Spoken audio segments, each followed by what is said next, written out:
What if some of television's most beloved fathers were playing their most difficult roles after the cameras stopped rolling behind the wholesome smiles and picture-perfect families? Several classic TV stars carried deeply guarded private lives in an era when one secret could destroy everything. In this video, we'll uncover the true stories behind these iconic fathers, separating documented history from long-standing rumors, and reveal the personal struggles, hidden relationships, and extraordinary courage that remained invisible to the audiences who welcomed them into their homes every week. The image of Mike Brady stood for warmth, patience, and the comforting certainty of an ideal American family. Yet when the studio lights faded, Robert Reed often carried a very different weight. While millions embraced him as television's perfect father, he privately wrestled with the painful distance between the man audiences celebrated and the life he could never openly acknowledge. That quiet divide coloured far more than his public image. On the set of The Brady Bunch, Reed frequently clashed with creator Sherwood Schwartz over scripts he believed reduced thoughtful storytelling to harmless sentiment. Trained for the stage and deeply committed to serious acting, he found the show's simplicity creatively frustrating. Behind that perfectionism, friends later recognized someone striving for authenticity in every place where he was allowed to pursue it. Away from the cameras, Reed maintained a long-term relationship with a male partner throughout much of the series' run. He had briefly married in the 1950s and became the father of a daughter, but the marriage ended years before his television fame. In an era when revealing one's sexuality could destroy a career, he sought moments of freedom in Los Angeles venues where he could simply exist without performing another role. His castmates largely understood, and an unspoken respect for his privacy prevailed. Florence Henderson would later describe Reed as a tortured soul, reflecting on the inner conflict that often surfaced as exacting standards on set. When Reed died in 1992 from complications of colon cancer, his death certificate also identified HIV infection as a significant contributing condition. For many admirers, the revelation transformed a familiar television icon into a far more human figure, one whose greatest performance may have been the life he felt compelled to keep hidden. Laughter followed Paul Lynde almost everywhere he went. With his razor-sharp wit, unmistakable voice, and perfectly timed sarcasm, he became one of television's most unforgettable personalities on Hollywood squares. Audiences adored the mischievous sparkle he brought to every appearance. Yet when television tried to transform him into a conventional suburban father in The Paul Lynde Show, the illusion never settled naturally, exposing the distance between Hollywood's expectations and the performer audiences truly recognized. The series cast Lynde as a respectable lawyer raising a family, but his unmistakably camp delivery turned even ordinary dialogue into sly double entendres. Viewers embraced those qualities on game shows where they felt spontaneous and authentic, but they seemed oddly restrained inside the framework of a traditional sitcom. The show's brief single-season run reflected more than disappointing ratings. It revealed an industry uncertain how to handle a performer whose identity was visible but could never be openly acknowledged. Beyond the cameras, Lynde spent much of his private life surrounded by close friends at his Beverly Hills home, where lively gatherings became legendary.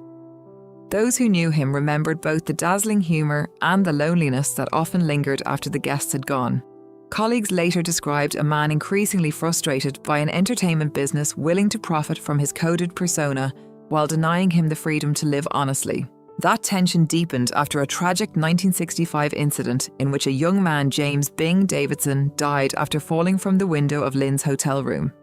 Although no criminal charges were filed, the event cast a lasting shadow over his life. When Lynde died of a heart attack in 1982, he left behind a legacy defined not only by laughter, but also by the quiet cost of turning authenticity into performance. By the time Dick Sargent stepped onto the Bewitched set as the new Darren Stevens, millions of viewers saw only the dependable television husband replacing a familiar face. The transition looked effortless on screen. Off camera, however, Sargent was carrying a burden that demanded constant vigilance.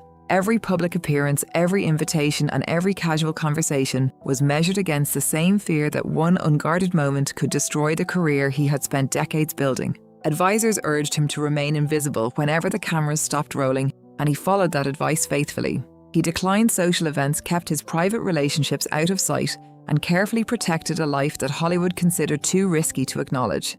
As long as he played the role expected of him, steady work remained possible. Yet when Bewitched ended, opportunities gradually disappeared, leaving behind a growing sense of isolation that became harder to ignore. The turning point arrived in 1991.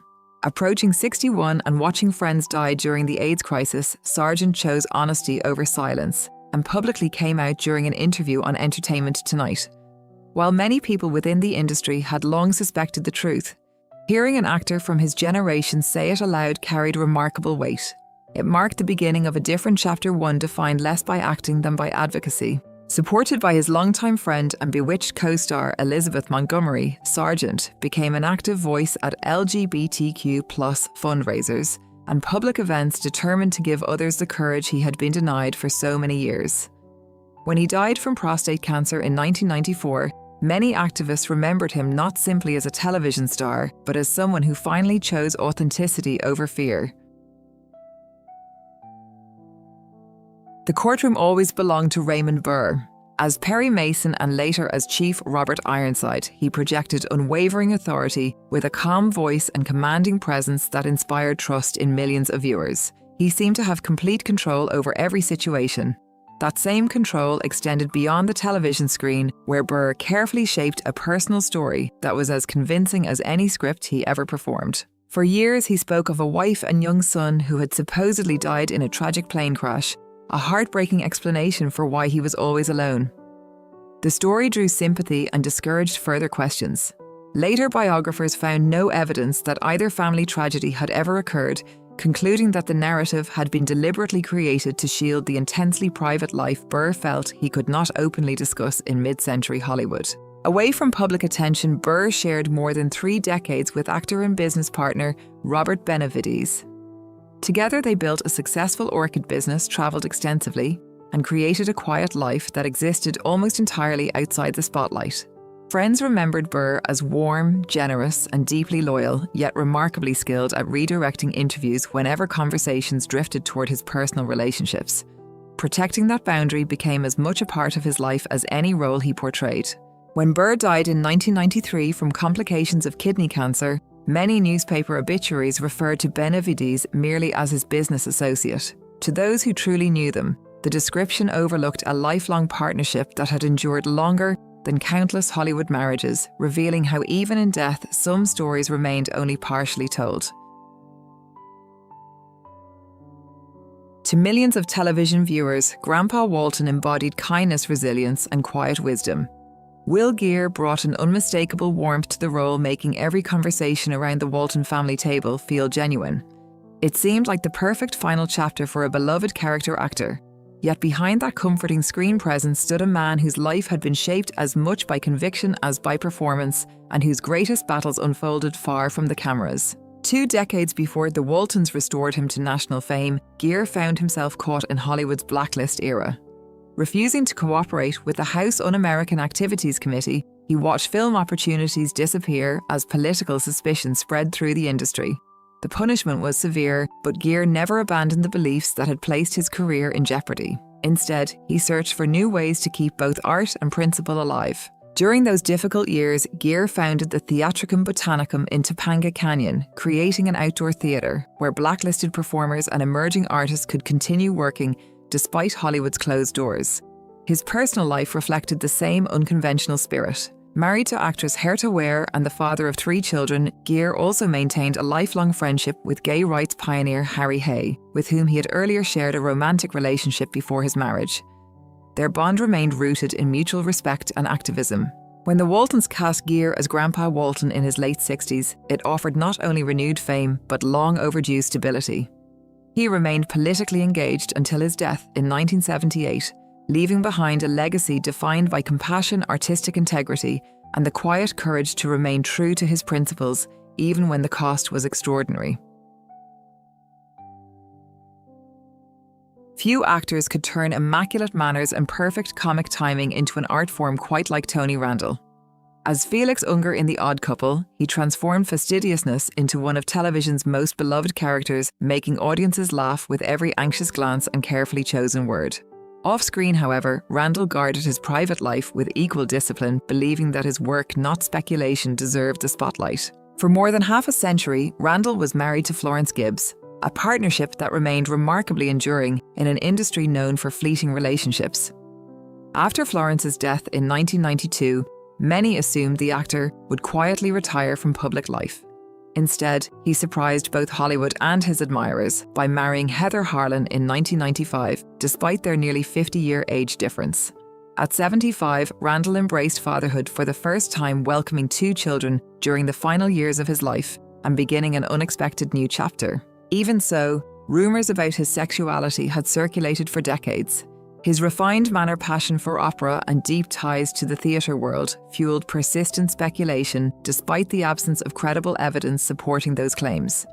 Randall consistently declined to discuss gossip, choosing instead to devote his energy to acting and to the National Actors Theatre, which he founded to preserve classical stage productions. His longtime friend and The Odd Couple co-star Jack Klugman repeatedly dismissed the rumours as unfair and unfounded. When Randall died in 2004, he was remembered less for whispers than for extraordinary craftsmanship. His legacy rests on decades of memorable performances, an unwavering commitment to the theatre, and a life lived according to his own quiet convictions, rather than the expectations of others. Warmth was Tom Bosley's greatest performance, though it never felt like one. As Howard Cunningham on Happy Days, he became the reassuring centre of an idealised American family, a father whose quiet wisdom often spoke louder than grand speeches. For millions of viewers, he represented stability in an increasingly complicated world.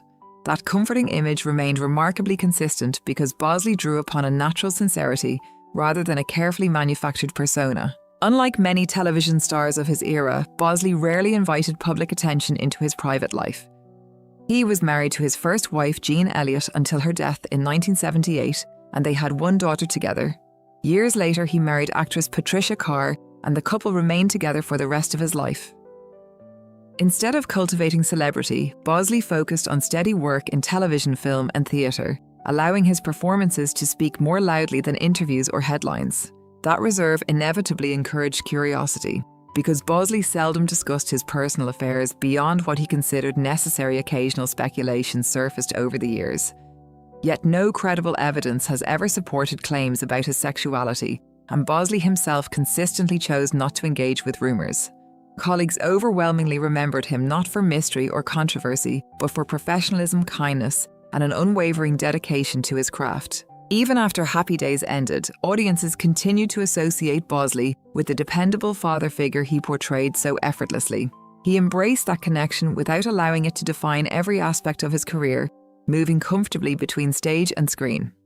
When he died in 2010, he left behind a reputation built not on sensational stories, but on decades of thoughtful performances and the quiet dignity with which he lived his life. Elegance seemed effortless for Sebastian Cabot. As the dignified Mr. French in Family Affair, his rich voice and commanding presence transformed a household butler into one of television's most beloved father figures. Every measured gesture carried warmth beneath perfect restraint, giving the series an emotional depth that extended far beyond its light-hearted premise. Audiences admired the character's unwavering loyalty, while the man behind him remained intentionally difficult to know. Long before Family Affair, Cabot had established himself as a respected Shakespearean actor whose classical training shaped every performance. Whether appearing on stage in films or on television, he approached each role with remarkable discipline. Yet interviews rarely drifted beyond his professional life. He never married and politely redirected personal questions toward his love of acting, literature, and gourmet cooking, preserving a privacy that became increasingly unusual in Hollywood. That discretion inevitably fueled speculation. Over the years, entertainment columnists occasionally hinted at his friendships and private companionships, but no reliable evidence has confirmed claims about Cabot's sexuality or long-term romantic relationships. Friends consistently described him as courteous, intelligent, and deeply private, rather than secretive, a man who simply believed that his personal life belonged outside public discussion. His considerable sense of humour, including jokes about his lifelong struggles with weight, often helped deflect unwanted attention without inviting further inquiry. Cabot divided much of his career between Britain and the United States, moving comfortably across 2 entertainment worlds while carefully maintaining the boundaries he valued. When he died from a stroke in 1977, Tributes celebrated his remarkable versatility and unforgettable screen presence.